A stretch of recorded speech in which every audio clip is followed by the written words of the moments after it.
बच्चों, आज हम हिंदी की पाठ्य पुस्तक से पाठ 11 रहीम के दोहे का अध्ययन करेंगे। कवि रहीम का पूरा नाम अब्दुल रहीम खान खाना था। उनका जन्म 17 दिसंबर 1556 को लाहौर में हुआ था। वे बादशाह अकबर के प्रमुख दरबारी कवि तथा साथ ही युद्ध कला के ज्ञाता थे। उन्होंने अपने दोहों से समाज को जागृत करने और सही रास्ता दिखाने का काम किया था। इस पाठ में हम उनके कुछ दोहों का अध्ययन करेंगे। कही रहीम संपत्ति सगे, बनत बहुत बहुरी, विपत्ति कसौटी जे कसे, ते साचे मीन। इस दोहे में रहीमदास जी कहते हैं कि जब हमारे पास धन संपत्ति होती है तो बहुत से लोग कई प्रकार से हमारे मित्र सगे संबंधी बनने का नाटक करते हैं, मित्र संबंधी बन जाते हैं।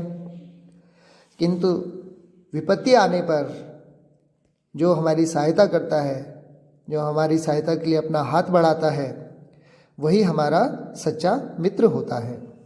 तो इस दोहे में उन्होंने सच्चे मित्र की पहचान बताई है कि सच्चा मित्र कौन होता है, जो संकट के समय हमारी सहायता करता है। जाल परे जल जात बही, तजी मीनन को मोह, रहीमन मछरी नीर को, तऊ न छाड़ती छो। अब इस दोहे में रहीमदास जी सच्चे प्रेम के विषय में बताते हैं। रहीमदास जी कहते हैं कि जब मछुआरे नदी में मछली पकड़ने के लिए जाल डालकर बाहर निकालते हैं तो जाल के साथ जो जल आता है वो उसी समय बाहर चला जाता है, बाहर निकल जाता है, क्योंकि उसको मछली से प्रेम नहीं है। लेकिन मछली को जल से बहुत प्रेम है और उसके वियोग में तड़प कर वह अपने प्राण त्याग देती है। यानी वो जल को नहीं छोड़ना चाहती, लेकिन जल के न रहने पर वह तड़प कर मर जाती है।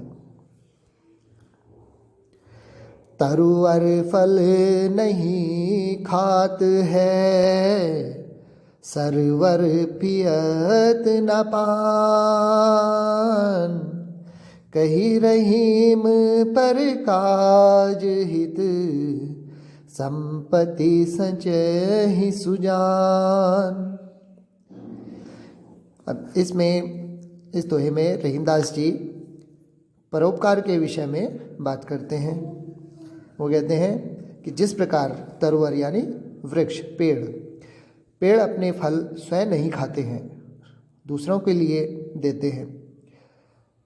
सरोवर यानी नदी या तालाब आदि, वो अपना जल स्वयं नहीं पीते हैं, वो परहित के लिए जल रखते हैं।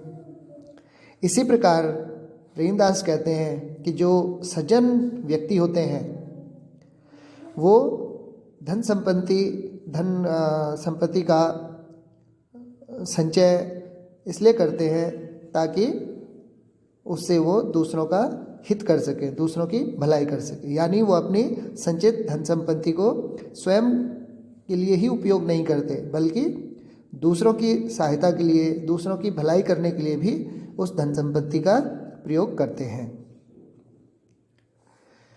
थोथे बादर क्वार के, जो रहीम घेराद, धनी पुरुष निर्धन भय, करें पाछली बार।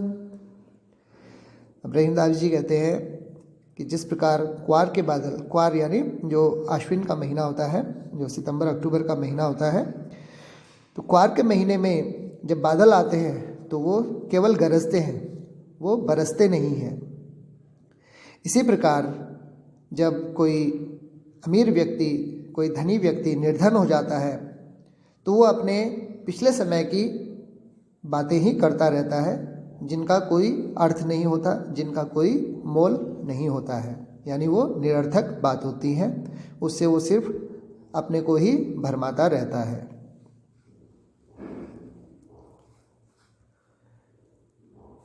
धरती की सी रीत है, शीत घाम ओ में, जैसी परे सो सही रहे, त्यों रहीम यह दे।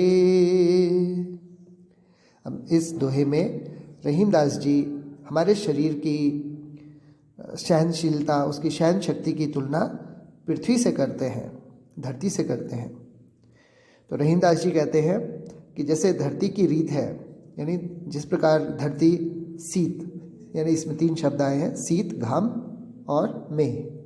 तो शीत अर्थात सर्दी, घाम अर्थात गर्मी और मेह अर्थात बरसात।